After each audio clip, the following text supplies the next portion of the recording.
Olá, quinto ano, tudo bem com vocês? Sejam bem-vindos a mais uma aula.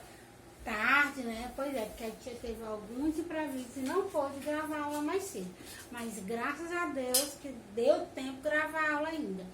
E observa o seguinte, semana passada a gente estava na sala, alguns, é claro, nos vimos, nos ouvimos. E hoje nós estamos cara a cara, porém, através de uma tela, né, que permite com que reproduza a imagem e reproduza sons. E pelo fato de reproduzir som e produzir, nós vamos falar hoje sobre som, que foi o tema da aula lá na sala de aula, mas é claro que a tia Nayane vai revisar esse assunto, né? Então, o que é mesmo som, tia Nayane? Então, lá na página 93, no capítulo 9, nós vamos falar sobre os corpos produzem som. Eu fiz até assim, não foi? Vou bater o pé no chão. Estou reproduzindo o som, né? Ou quando eu bato alguma coisa, tá reproduzindo o som, tá? Então, os corpos, eles conseguem reproduzir som, emitir som. Mas o que é mesmo som? Acompanha comigo, né?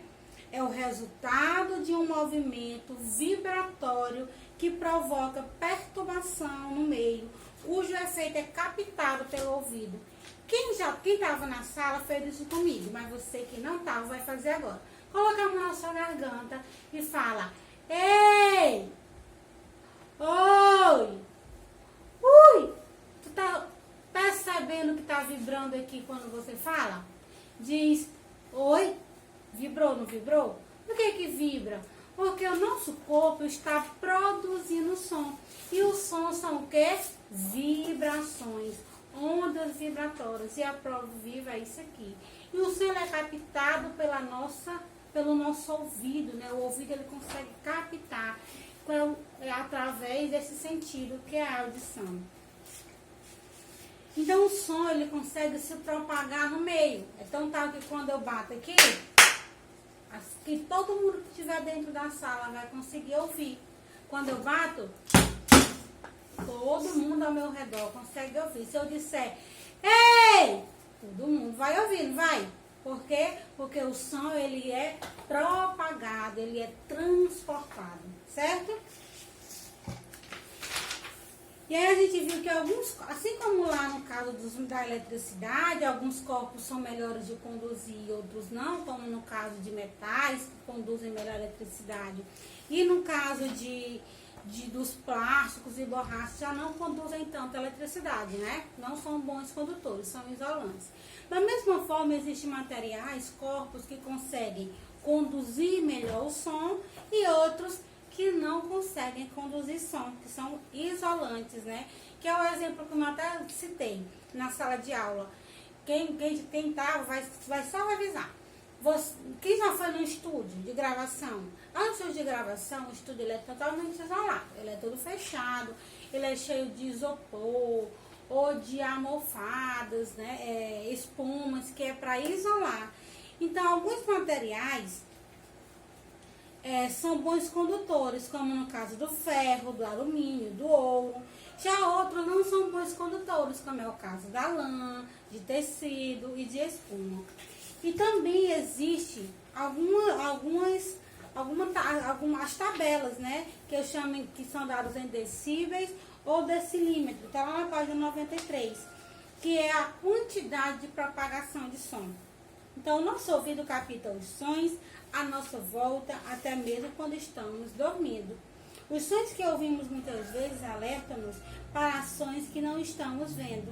Exemplo, toque de telefone, o freio do carro, da moto, da bicicleta, o toque do despertador. Para a medida do som, os técnicos usam um aparelho chamado decibelímetro, sendo a resposta dada em decíbeis. Então, uma cara sossegada, ela tem 20 decíbeis. Já um murmúrio, quem fala assim, baixinho, 30 decíbeis. Uma música baixa, né, ambiente, como a gente fala, 40. Uma conversa normal, como essa que a gente está tendo agora, 60, né?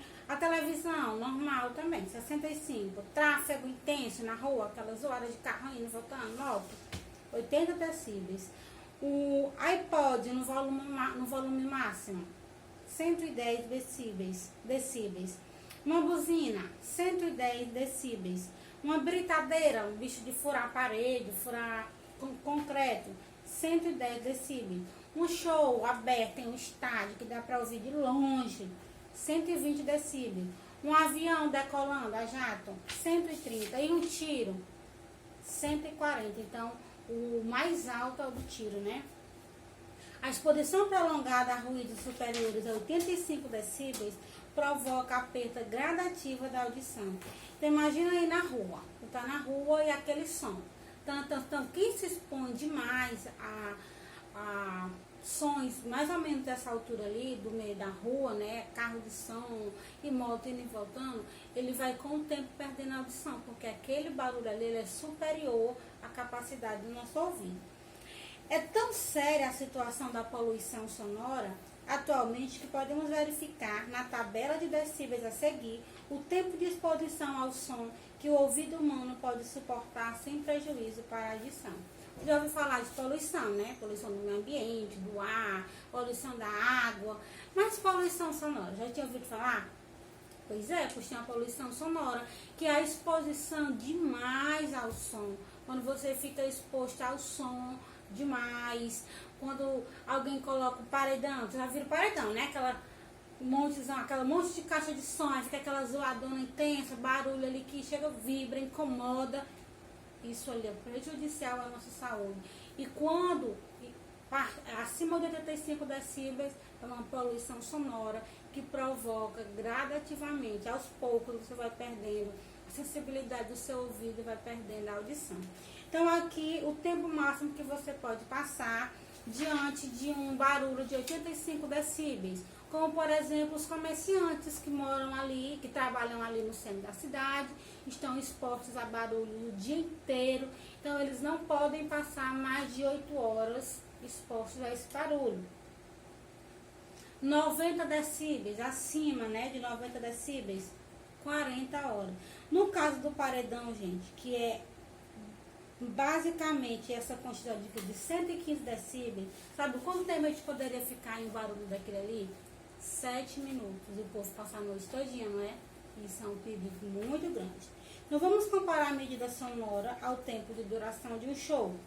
Um show, né, tem 120 decíbeis. Até que ponto a poluição sonora atingirá o homem? Ó, vamos comparar a medida sonora ao tempo de duração de um show. Então, a medida sonora do show é quanto? 120. 120 eu poderia ficar no máximo 7 minutos em um show. E eu nunca fico menos de 1 hora.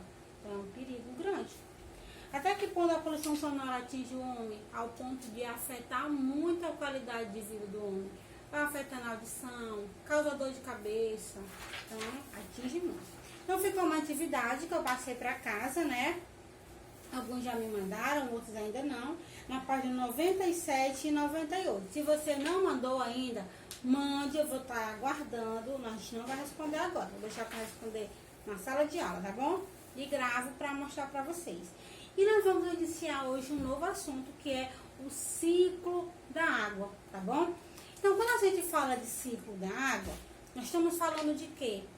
De mudança de matéria, da mudança do estado físico da matéria. Vocês observaram que a matéria, ela pode ser líquida, gasosa, e ela pode ser líquida, gasosa e sólida, não é isso? Então, como que eu vou perceber isso nesse ciclo da água? Claro que não é o caso. Vocês viram no jornal atualmente que em Gramado nevou, não foi? Lá nevou. E observa o ciclo de água que aconteceu lá. Tem um local que tem água, por conta da temperatura, aumentou a temperatura, essa água evaporou. Quando ela chega lá em cima, ela se acumulou nas nuvens em forma de gás. Aí foi acumulando gás, acumulando gás, acumulando gás. Quando essa nuvem ela pesa muito, ela vai se precipitar.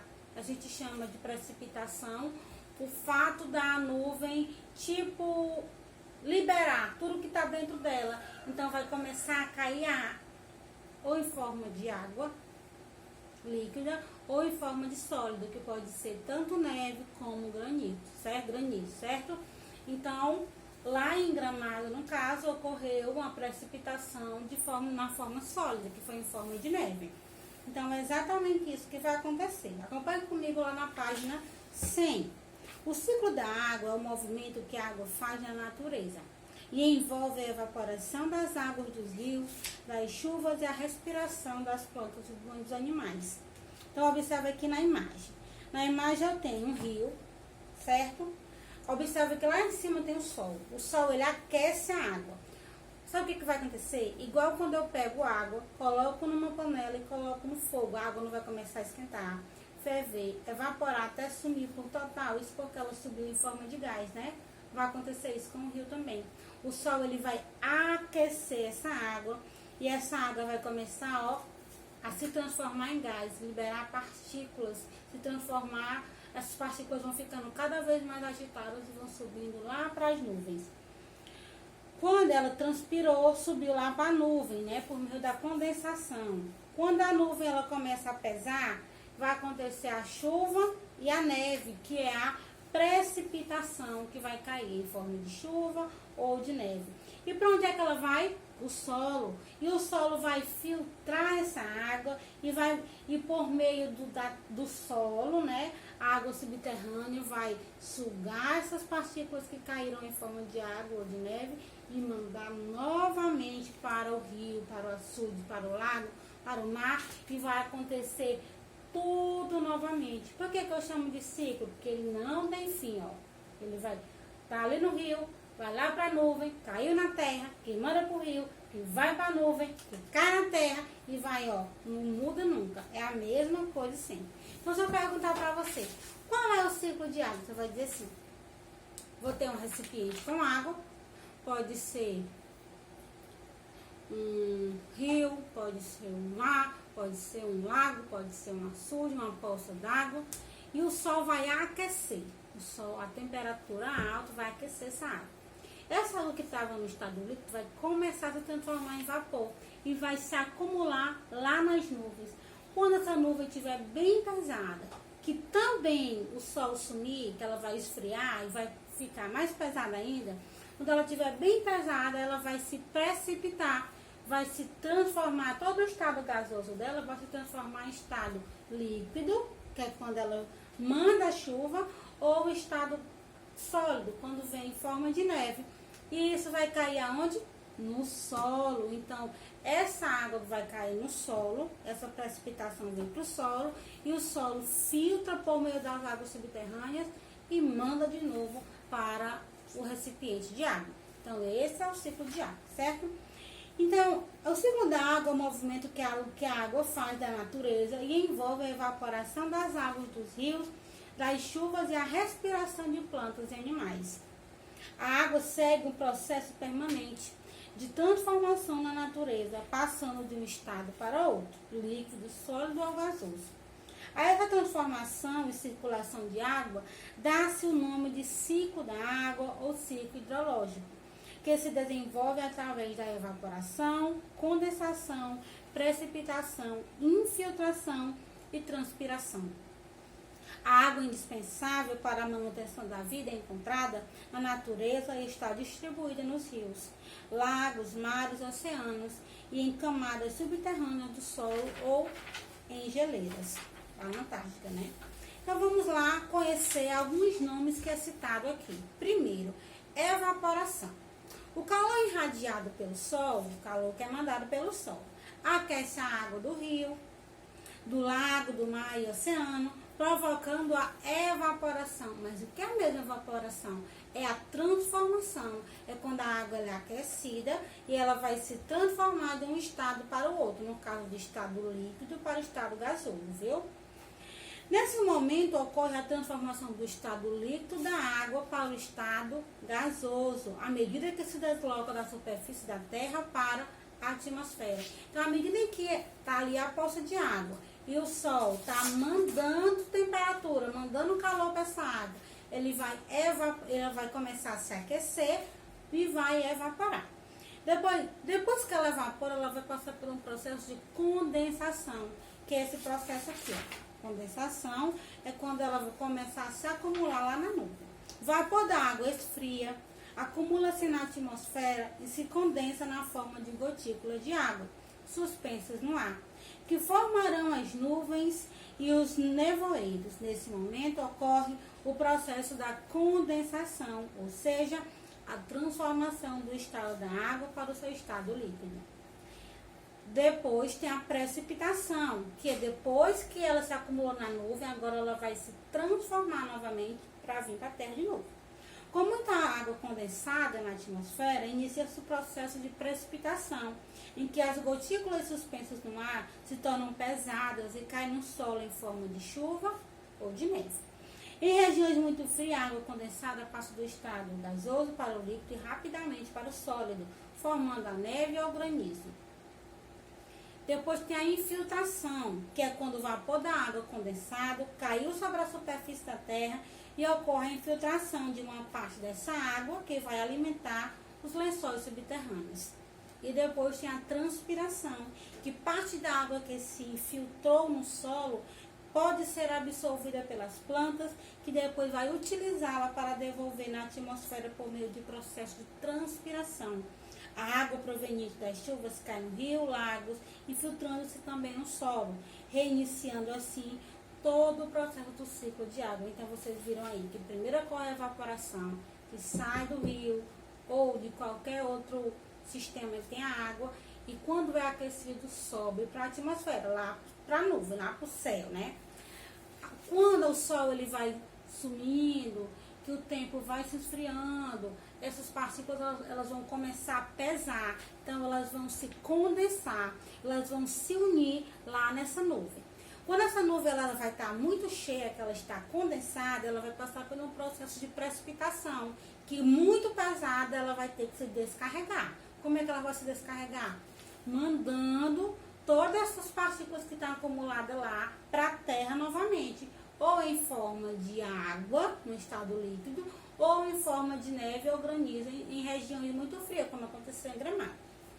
Quando essa água, essa neve, esse granizo, ele cai na terra, eles vão passar por um processo de infiltração, que a terra vai absorver essas partículas de H2O para poder manter eles acumulados em lençóis freáticos subterrâneos, que é para poder depois eles servir para as plantas como fonte de alimento, né? Na verdade, de transpiração para a planta, e também para rios e lagos e por aí vai.